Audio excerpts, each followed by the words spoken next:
everybody. I'm Cassidy, one of your Indianapolis Colts cheerleaders, and you're watching the Bleav in Colts podcast. Welcome back to Bleav in Colts. I'm Lawrence Owen, and today we are going to talk about, now that the major part of the free agency is over with, the draft is now over with. We got our UDFAs on par. We kind of got an idea what our team looks like for this upcoming season, and we are going to break down the roster position by position. Look at each player on there and see if it's a solid position, a position of strength, or if it's a position that still needs a lot of work, right? And there are all three of those throughout this team. So we're going to get into that in just one moment. But before we do, I want to remind everybody that BetOnline is your number one source for all your basketball info, stats, news, and scores. Get the latest odds and lines and the latest matchup reports for this year's NBA playoffs. BetOnline is your sports intel headquarters this season, as we have you covered for all your insider sports wagering needs, from basketball, MLB, hockey, golf, to UFC and boxing. The fastest and easiest way to get your betting info, including live betting options and your favorite casino and card games available to play right from your home. Get into the action today.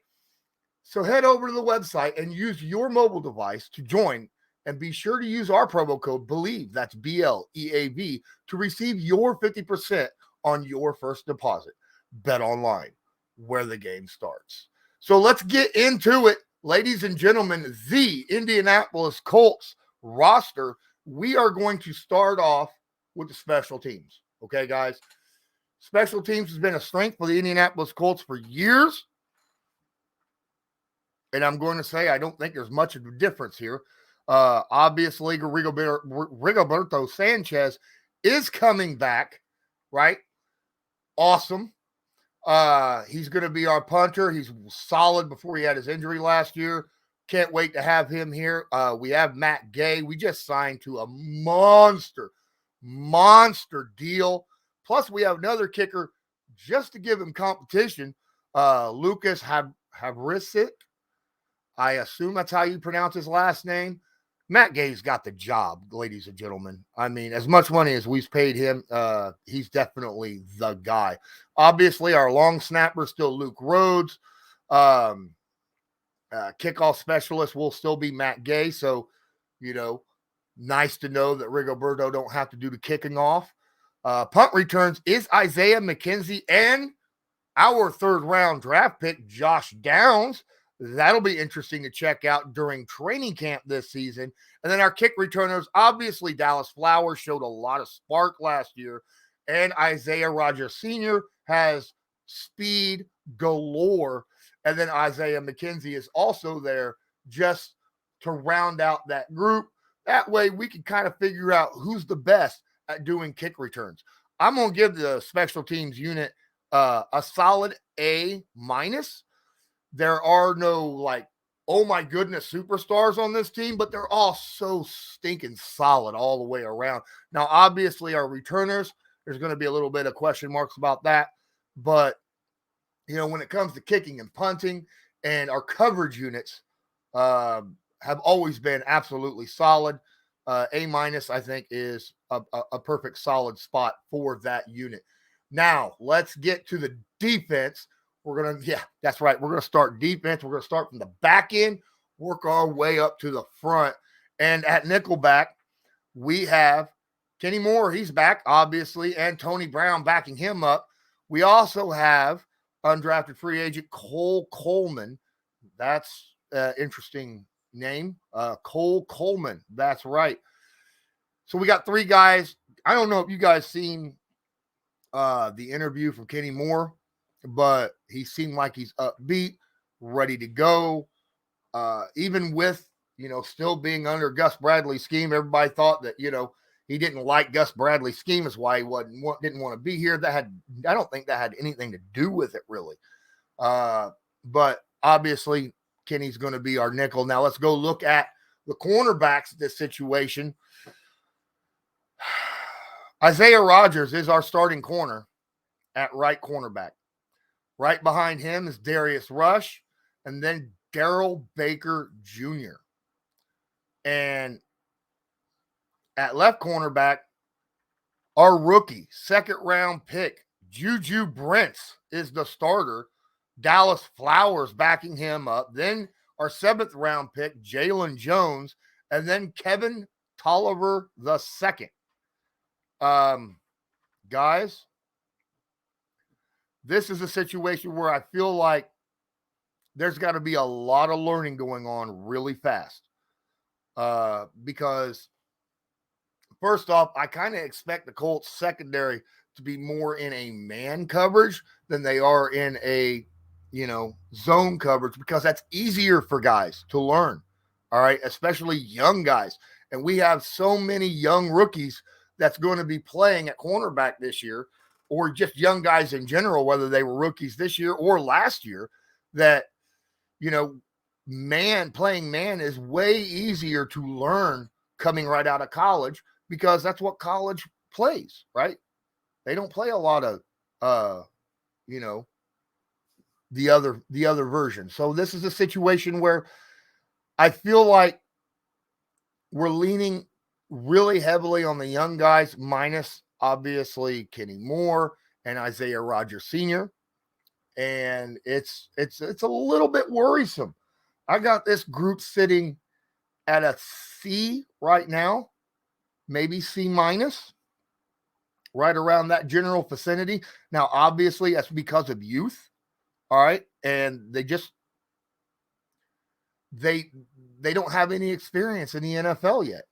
And a lot of these guys, like Juju Brents, is kind of a big time, he's either going to be hugely successful or he's going to bust out, right? I've said this at the beginning of the year when he was drafted. I think Juju is more boom or bust than Anthony Richardson, okay?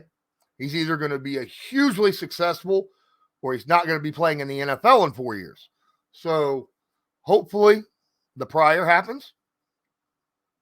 But that's what the Colts went for, is athleticism, length, all that neat stuff. And I think that's what we're looking at.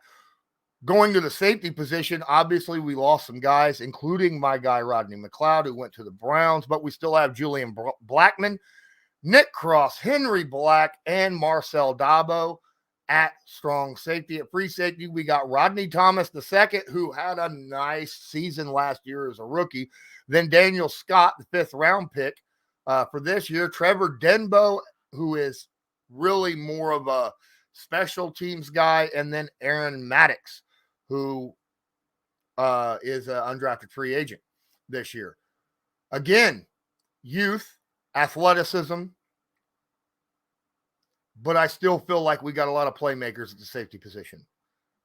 I think our safety position with Nick Cross, Rodney Thomas, Julian Blackmon, that right there is a B right there, in my opinion. I feel like that is a solid B unit, maybe B minus, but still a good young unit that could grow into their own.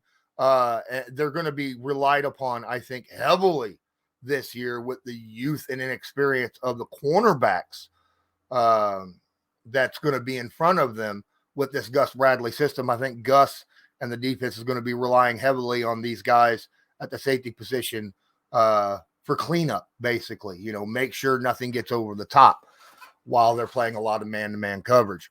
Let's get a look at the linebackers. At the will linebacker position, we have Zaire Franklin. That's right. He's coming back with Cameron McGrone and Sagan Alubi. And then at the mic, we have Darius Shaquille Leonard, Grant Stewart, and undrafted free agent Liam Anderson. And then, of course, at Sam, EJ Speed, who just signed that nice deal, JoJo Doman, who's more of a special teams guy, and then undrafted free agent Donovan Mooten. Now, looking at the starters, I'm okay here. Zaire, solid tackler, had a great season last year, playing, where he was playing last year. Shaquille Leonard coming back from injury. I have no worry about this. He's had a lot of the season last year after he had his surgery. Then the off season, he's got more time this year to come back and rehabilitate from that injury than what he did last year. I think they kind of tried to rush him back. It was a little too quick, and that's what ended up hurting him long term. This time, I think he's got plenty of time to get back on track, be fully healthy to be able to come in and hit the ground running, so to speak. EJ Speed, that's going to be a huge, huge deal right here. It's going to be a lot about now. Obviously, we play a lot of nickel, so you're not going to see EJ Speed on the field a lot, except maybe when, we're playing base, when you're seeing a lot of just 2 wide receiver sets on the field, which isn't a lot during the NFL seasons. Or he could come in and spell Shaquille or Zaire from time to time at their own positions. Now, would EJ Speed be spelling Shaquille Leonard at the mic? I doubt it. I think Zaire would probably move to the mic, and then EJ would drop to the will. I feel like that's how it would happen if Shaquille needed a breather. But still, I think the starters on this is a good B+ just because of what we saw last year from Zaire, and then obviously the absolute turnover making ability that a healthy Shaquille Leonard brings to this defense. Now let's look at the defensive line. We're going to take a look at the pass rushers first. Those defensive ends. At the left defensive end, we got Kwity Paye. And then returning behind him is Tyquan Lewis, Khalid Kareem, and Rashad Berry. At the right defensive end, we got Samson Ebukam, Dio Odangbo, my bad. And I keep messing that name up even to this day. And then Titus Leo, 6th round pick. That is worrisome. Okay. Look, I like Kwity Paye as much as anybody. Okay. But, and I'm thinking he's going to really come out and perform his job very well. I thought he performed pretty good last year. I think Tyquan Lewis and Kwity Paye are probably pretty equal in their abilities on the field. So when Tyquan comes in to relieve Kwity, I don't think you see much of a drop-off, if any at all, at the production at left defensive end.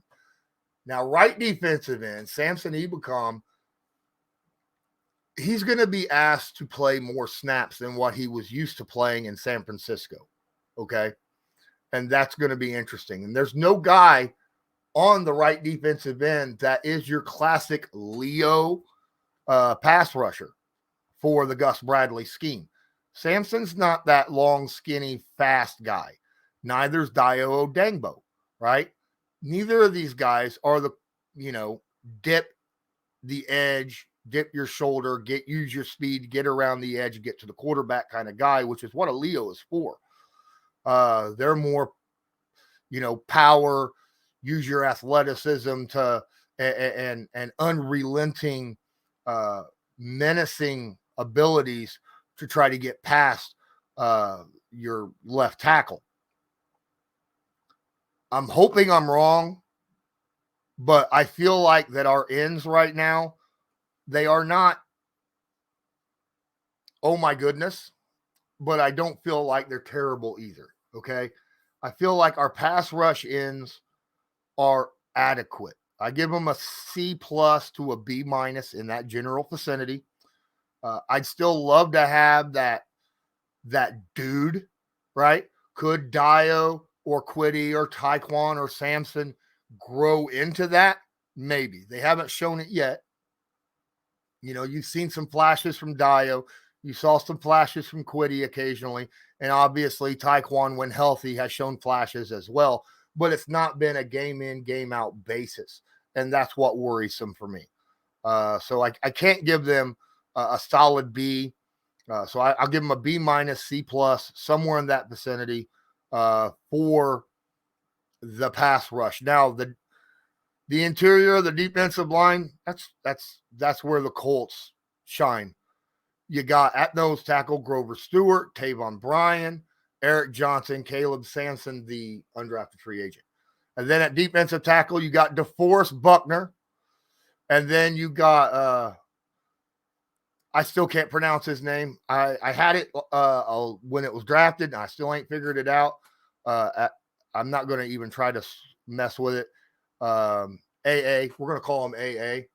All right. Who was an absolute freak, right? When it comes to his RAS score and what he accomplished at the combine, our 4th round pick, Telvin Ajim, I assume, and then Jamal Woods, the undrafted free agent. Look, our starters are solid. We know that. That's where all of the pressure comes from on this defense. Okay. It's where they stop the run. It's where they create havoc. It's where they create the double teams. It's where they create pressure to push the quarterback out of the pocket so the ends and linebackers can get in there and get to the quarterback. They're the reason why the Colts were a top 10 sack unit last year on defense. Okay. And I expect that to continue. I expect that still. People want to say, well, we don't have a really good pass rush, so our defense ain't that good. The middle, I would rather have great push in the middle than great push on the edge, because a great push on the edge, the quarterback can just step up into the pocket and avoid it. You got great pass rush up the middle, and you force that quarterback out of the pocket, or, the ends are able to keep contained and the quarterback has nowhere to go. That's where you get a lot of cleanup sacks. And that's the kind of stuff we had last year. And it allowed us to have a top 10 sack unit last year. So I'm going to give our interior defensive line an A. Not an A+, not an A-, an A. Can't ask for more than this. As an overall defensive line with the rotation that they have, I'm going to give them an A-, B+. Okay. I don't think they're the best in the NFL, but I feel like that this could be a top 5 overall defensive line in the league. Now let's move on. Ladies and gentlemen, let's move on. Let's go to the offense. This is where a lot of you actually want to talk about some stuff. And we're going to get to the wide receivers right off the bat, okay? We got our left wide receiver at Alec Pierce, Mike Strawn, Vincent Smith, and Jawan Winfrey. Mike Strawn, that's right. Mike Strawn is number 2 at the left wide receiver on the depth chart for this roster for the Indianapolis Colts. That should give a little bit of interest to a lot of you Strawn fanatics out there. At right wide receiver, obviously, Michael Pittman Jr., Ashton Dulin, Malik Turner, and an undrafted free agent, Cody Case. At the slot is the guy that we signed from Buffalo, Isaiah McKenzie. And then behind him, yes, behind him is our 3rd round pick, Josh Downs. I'll explain that in a moment. Then Ethan Fournier and Xavier Scott. Now, Ethan Fournier is a special teamer. Fanatically good special teamer as well. From what I saw last year in training camp, loved everything I saw from him. Now, getting back to the Josh Downs, Isaiah McKenzie, why is Downs behind McKenzie? Well, McKenzie's a veteran. He knows the NFL. He knows how to get down the field. He knows he's basically Josh Downs with experience. Now, he's a little older. He's a little slower, than what he once was. But that's what Isaiah McKenzie was at Buffalo. So you're going to want that experience early on. Now, could Josh Downs end up replacing McKenzie later on? Abso-freaking-lutely. Later on in the season, as he starts to get a little bit more acquainted with the NFL and dealing with better corners that the NFL has at the NFL level rather than the college level. Michael Pittman Jr., Ashton Dulin behind him. I like that setup. Alec Pierce, Mike Strawn. Love that setup as well. A lot of you want to argue that we do not have that overall number 1 wide receiver, that our number 1 wide receiver would be a number 2 on the majority of other teams. Well, I might agree with you here, except I would rather have 3 or 4 number 2 wide receivers on a team than a number 1 wide receiver and then a bunch of number 3 and 4s, right? Because if you got a whole crap ton of number 2 wide receivers, defense don't know where you're going. Now, last year, defense knew exactly where the heck Matt Ryan was going because he was throwing to freaking Michael Pittman Jr. even when he was triple covered. All right, didn't matter. He was throwing to him. Defense knew where he was going. And this is a situation now where the quarterbacks on our team, at least the 2 that I feel like have the best chance to start, they're not going to be focusing in on one guy, I don't believe. And it's going to make it more difficult for defenses to hone in on one guy. There's going to be a lot of one-on-ones. We'll get into that and more in a moment. Let's talk about the tight end. Oh, wait, look. So at wide receiver, I'm going to give the wide receivers a solid B, okay? Mainly because we do not have a superstar broken out wide receiver. But it's a solid B all the way across. And I'm okay with a B unit at wide receiver when you have better than that in a lot of other places, which we're going to get into right now. The tight end position. Oh, my goodness. I feel like this is the best position we have on the whole team, okay? Depth-wise. Jelani Woods is our number 1 tight end. Mo Alley Cox right behind him. Kylan Granson. Will Mallory. Oh, we have another guy too, right? We have another guy too. And I don't want to forget about him, but for some reason he's not on my list here. I don't know why. Why is he not on my list? He should be. He wasn't cut. Come on, guys. That's because I haven't expanded this all the way. There's a few guys I've left off also. But anyhow, Andrew Ogletree, Pharaoh Brown is there as well. All right. The guy that intrigues, there's 2 people on here that intrigue me a lot at the tight end. We got, obviously, everyone likes Jelani Woods. They expect a lot from him in year 2. I feel like Kylan Granson is our best overall all-around tight end that we saw last year. I thought he was our best blocker last year. I thought he was our best receiving tight end when it come to catch and run. His catch percentage was the best. And he done a lot with the ball. He just got injured, and that was a problem. I feel like Andrew Ogletree has a chance to really shine this year if he could stay healthy and stay on the field. He got injured during training camp last year. Really hurt him long-term, but hopefully he can really hit it out of the park this year. Will Mallory. I want you guys to think about, 5th round pick, Will Mallory. This dude has a chance to push Kylan Granson. There's no other guy on this team that can push Kylan Granson because they're not that style of receiver, right? Jelani Woods is that big dude, just like Mo Alley Cox and Andrew Ogletree, right? Kylan Granson and Will Mallory are your vertical threats on this team. They are your speed guys with great hands, okay? So that's a reason why I feel like this is a situation where those 2 will be competing against each other, hopefully making each other better with a little bit of friendly competition. I'm going to give this one a solid A. I love the youth and the depth and the talent of the tight end position. I know they're not proven yet. I just love the potential that's there, okay? Because there's so many darts with youth and talent that a couple of these guys have really got to hit this year. That's how I feel about it, okay? I may be a little biased, but I love the tight end group. All right, let's look at our tackles. Left tackle, Bernard Ryman. Blake Freeland, our 4th round pick.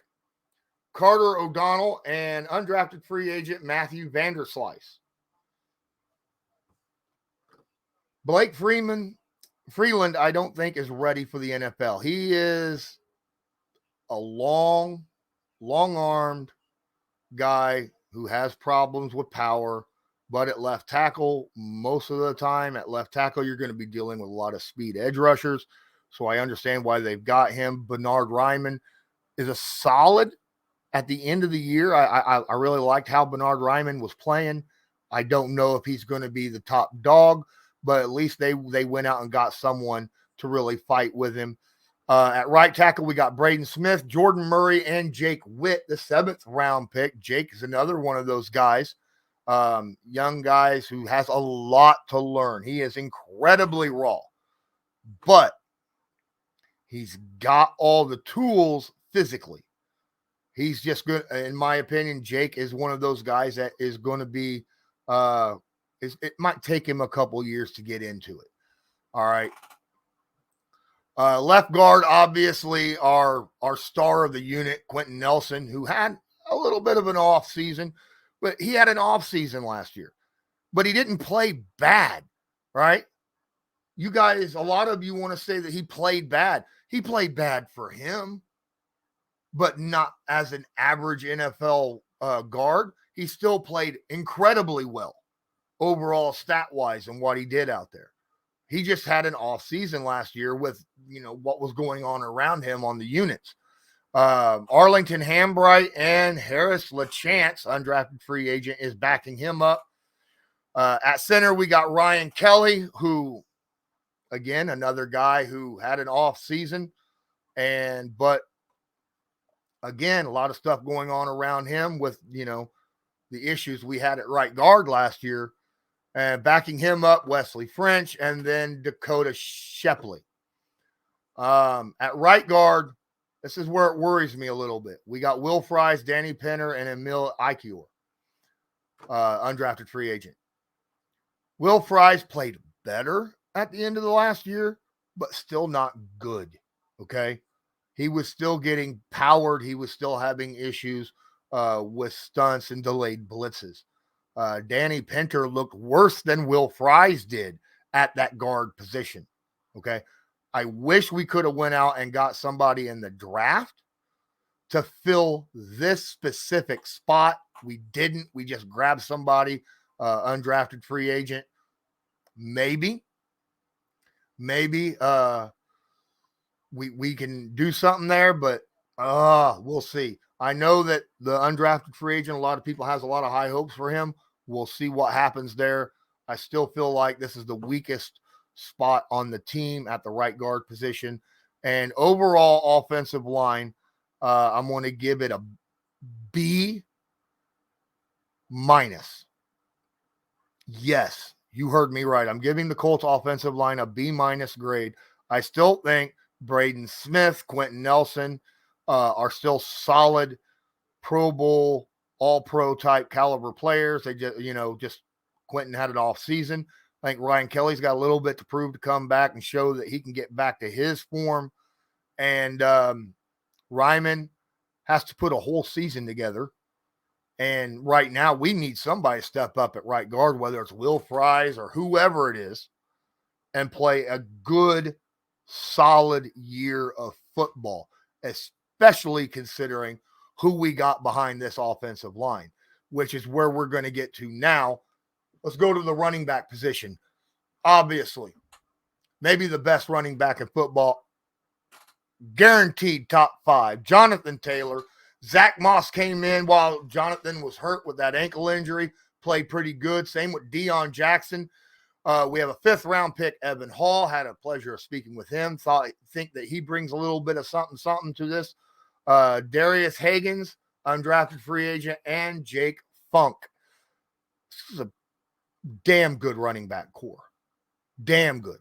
They get an A. It's not an A+. It's an A. If it was an A+, we would have 2 really like the 1-2 hit combos that were just stupid good. We have Jonathan Taylor. Zach Moss isn't stupid good. Okay. Deion Jackson isn't stupid good. Both those guys are adequate running backs. I like what they bring to the team, but they're not like what the Browns had for years, right? That's what I'm looking at, that 1-2 hit. Jonathan Taylor's an A+ running back.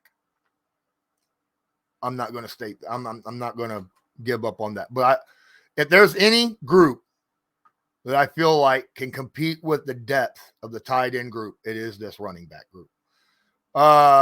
Final position, quarterback, our starter, Gardner Minshew.